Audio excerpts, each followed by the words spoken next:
This episode of World Wellness Education is made possible by a production grant from the Milhorn Law Firm. We at the Milhorn Law Firm believe that important decisions in planning should not be put on hold. These planning decisions affect not only you, but your children and heirs. My name is Eric Milhorn. I'm one of 7 attorneys here at the Milhorn Law Firm. We've been very fortunate. We've been able to serve the Central Florida area for a period of over 20 years. All the attorneys at the Milhorn Law Firm live in this area and are proud to call this area our home. The Milhorn Law Firm, the law firm you know and trust.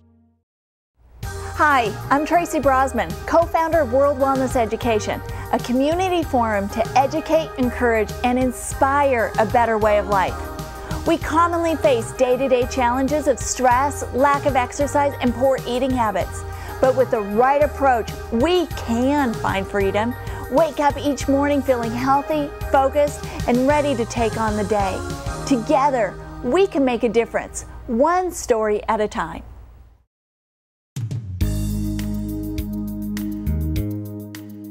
Inclusion body myositis is a rare disease impairing the use of the body's muscles, and unfortunately, there is no known cure and no effective medical treatment for this disease. Our guest today, Dan Butcher, will share with us his journey of living with inclusion body myositis and what he has found to alleviate his symptoms. Welcome, Dan. Thank you for joining us. Glad to be here, Tracy. I'm glad to have you. Thank you for inviting me. You're very welcome. Now tell me a little bit about the symptoms that you have with inclusion body myositis. Well, it's kind of devastating to start out. Number one, I was a primary caregiver for my mom for about the last 6-7 years of her life, and where I had to do nutritional feeding for her. She had lost down to about 83 pounds, and she finally agreed to have the tubes put in so that I could do nutritional feeding for her. Okay. When I was getting up and down to hook up the nutrition bags to the computer, it was fine when it started, but I guess about 6-7 months into it, I kept having trouble getting up and down, and a couple of times I actually fell. Oh boy. And so my mom, was thinking, well, she's causing this. I said, no, Mom, this has nothing to do with you. And we went through the doctor, my primary care physician, and he really didn't have any answers for it initially. So he said, well, I'm going to take and schedule to see a neurologist here in Ocala. And I saw Dr. Gaia, but I had another issue that came up, which was totally out of the blue. I couldn't swallow.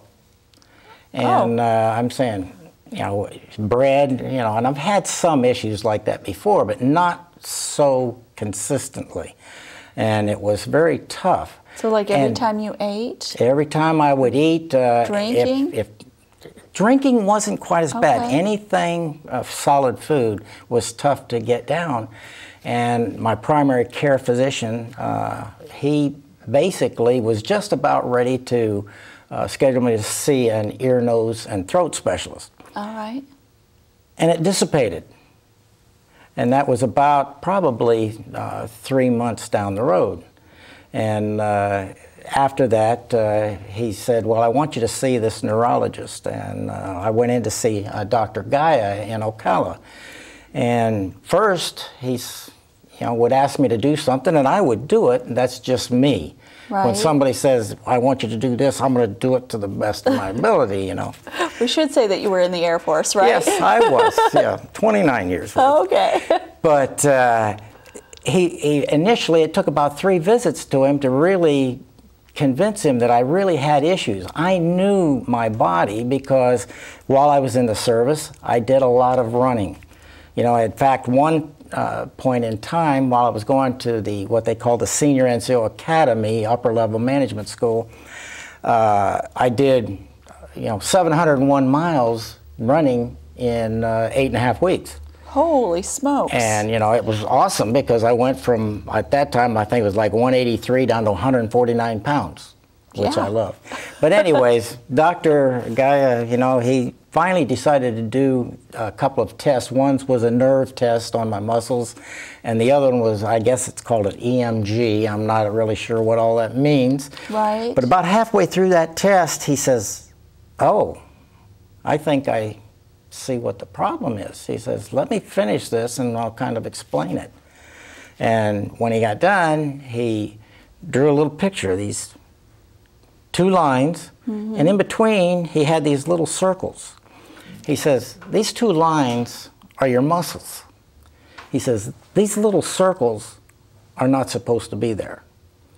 He says, "These are what we call vacuoles."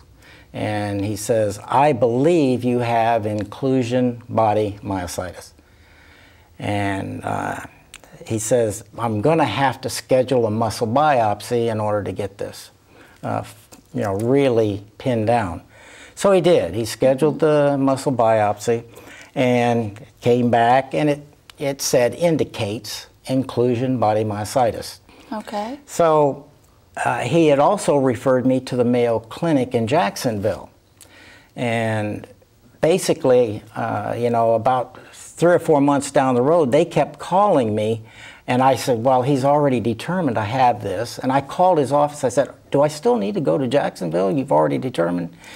And Dr. Gaia said, "Yes, please. This is a rare disease. Number one, it's safe to get a second opinion on something of this nature." Okay. And he says, "Also, they're a much bigger facility. They've come in contact with this more than I have, and they may be able to do more for you." Okay. So I went to the Mayo Clinic at Jacksonville, Florida, and they basically, I saw Dr. Dimberg there, and we went through all the same tests, another muscle biopsy, which was kind of made me apprehensive. I mean, here I have weak muscles, and they're going to cut out another piece. Take some more muscle. So, anyways, that happened, and when I went back for the results, Dr. Dimberg, he told me, he says, "Mr. Butcher, I'm sorry to tell you, you definitely have inclusion body myositis." He says, "Also, I'm sorry to tell you that there's really nothing the medical community can do for you." Says it's one of those rare diseases that we know so little about. And he says, within 5 years, and what I'm seeing probably more sooner than that, you will be in a wheelchair because the muscles just waste away. And wow, what a day that was. Yeah, I can imagine I that. mean, I was blown heartbreaking. away. Yeah.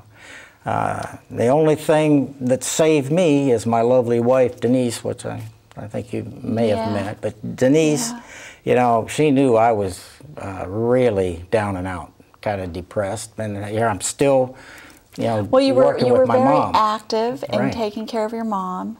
Well, and yeah, she passed away in 2010, but we had, during this 6-7, we gave her another 6-7 years of life, because at the point when she finally decided to have the port installed for her, the surgeon who installed it said 1 more week and I would not have been able to help her. But we took her from 83 pounds up to about 119 pounds. But there was it just showed me that stress did play a part, because I had the stress, financial stress, the stuff with mom, then getting this information. So, stress it's a killer. It is. Well, it's a factor in so many diseases. Exactly. But, after Dr. Dimberg, one of the primary, there's 3 myositises. There's polymyositis, dermatomyositis, and inclusion body myositis. Mm-hmm. The first 2 are somewhat treatable, and sometimes they can reverse the disease by using prednisone or some of the steroids. Not with inclusion body myositis. He says, look, prednisone is good for the other 2, but I have done extensive research, and he says, really, it's not, the symptoms, the side effects of prednisone are not worth the minuscule benefits you get from it. So it's So you didn't try that at all? didn't. Dr. Guy had me on it before when I went there, and it gave me a little bit more energy and all that stuff. But like I said, it wasn't. So there was lasting. nothing that they could do for you. And were you seeing your muscles get weaker and weaker? Yes. Oh, it was really ugly. I mean, thank heavens, like I said, that I am married to Denise. She was watching after me, basically watching to make sure. A couple of times she saw me fall off of a ladder or just trip and fall. You were on ladders? Well, initially, and I'm one of those who I do everything. You're stubborn. Yeah, I do everything, and there's no way this is happening. Right. But when you start walking and you try, I fell once stepping up on a curb. My foot just didn't get planted well, and down I went. So do they have any idea how you got this disease? No, really, there's controversy on what actually causes it. Okay. I've gone through the Veterans Administration to try to. I spent 29 years in the Air Force. Very early on in my career, I was stationed in Korat, Thailand, and we flew missions into South Vietnam. And bottom line was, we would refuel halfway through our mission, usually in Da Nang Air Base in South Vietnam. But if they were under increased hostilities, we would go to an alternate refueling station. I went on one mission. It was I think it was 23 August 1968. I came back from that mission, and the flight surgeon had to pull me off of flight status because of, on the form, the flight surgeon's form, it said acute upper respiratory infection, organism unknown. That was, I think, the start of this. I came in contact, I believe, with Agent Orange. Right. It's a defoliant they used over in Southeast Asia, and it's caused I think there's 17 diseases right now that are listed as presumptive. If you were in South Vietnam, you have this disease, they presume it was caused by that. Unfortunately, inclusion body myositis is not one of them yet. I'm working to get that done because I know of other Vietnam vets who have it. Well, I have to say, when I was doing some research on it also, it was amazing at how many things came up with people who have inclusion body myositis and had been in Vietnam during that period. So, and also Korat Air Base, Royal Thai Air Base that I was stationed at. It's one of 5 bases that I found out later on through my research that was routinely sprayed with a defoliant. And my duties were out, on the aircraft, planing and deplaning and all that stuff right by the perimeter. Right. So, what actually caused it, I can't 100% say. One, with so many diseases, we can't. Exactly.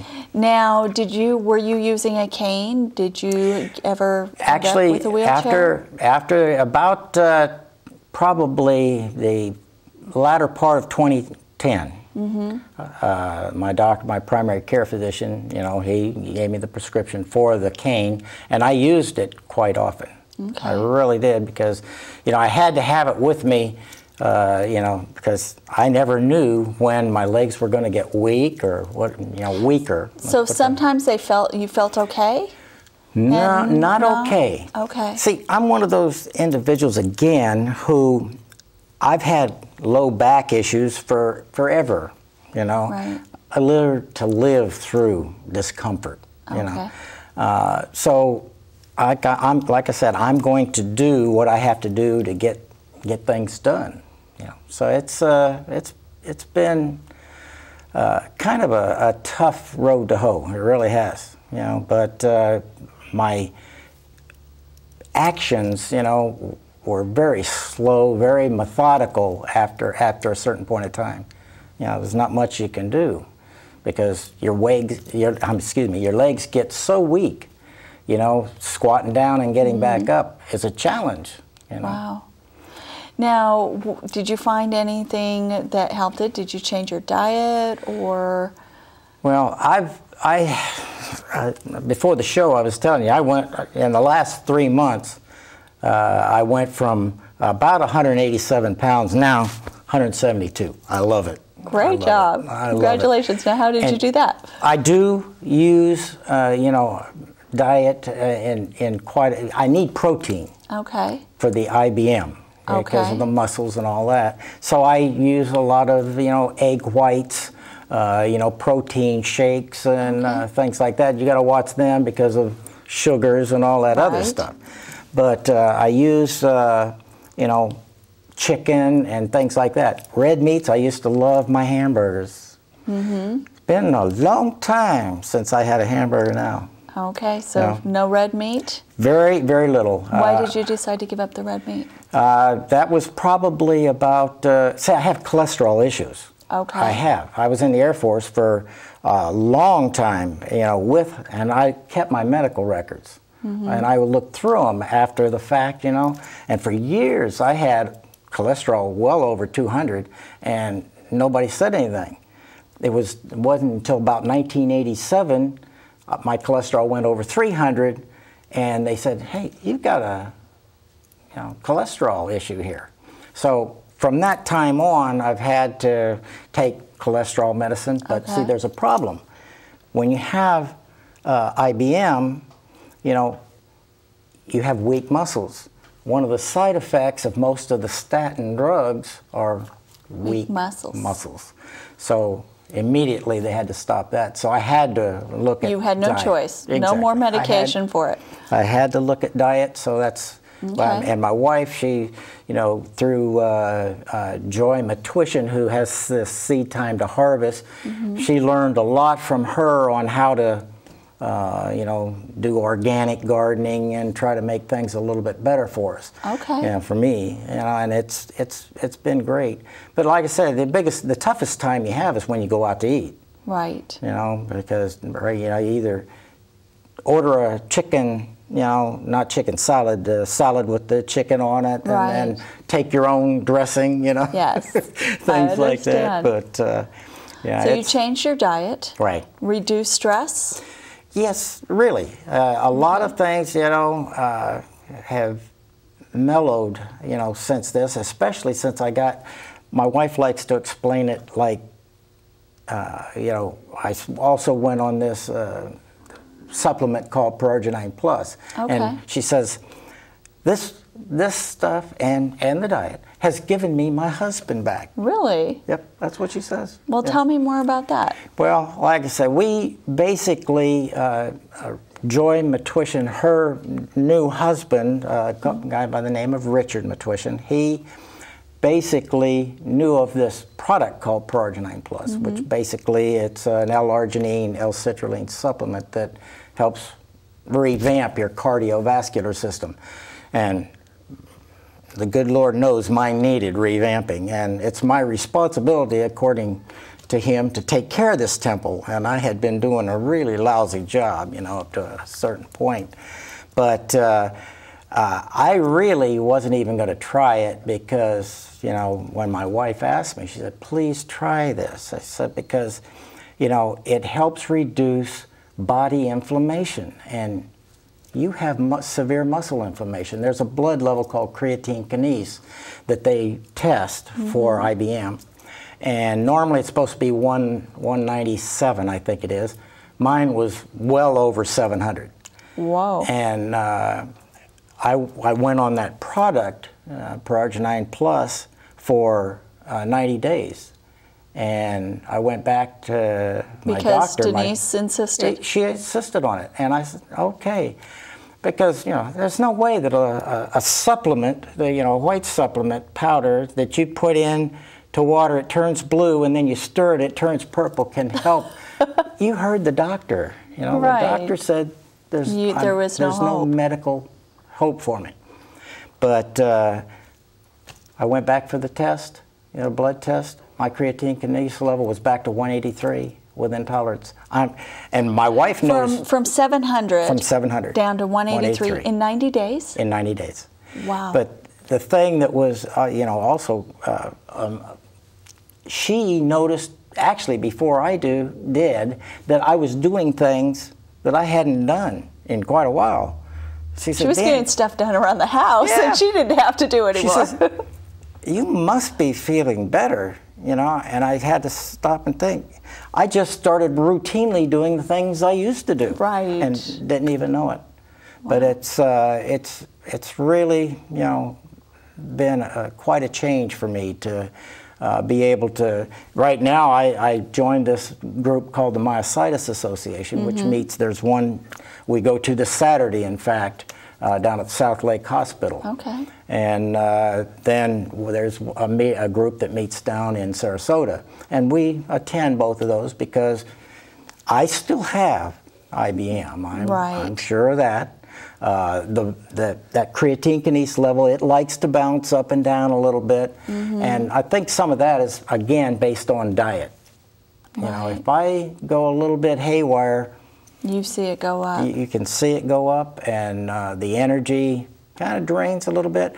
But you didn't walk in here with a cane.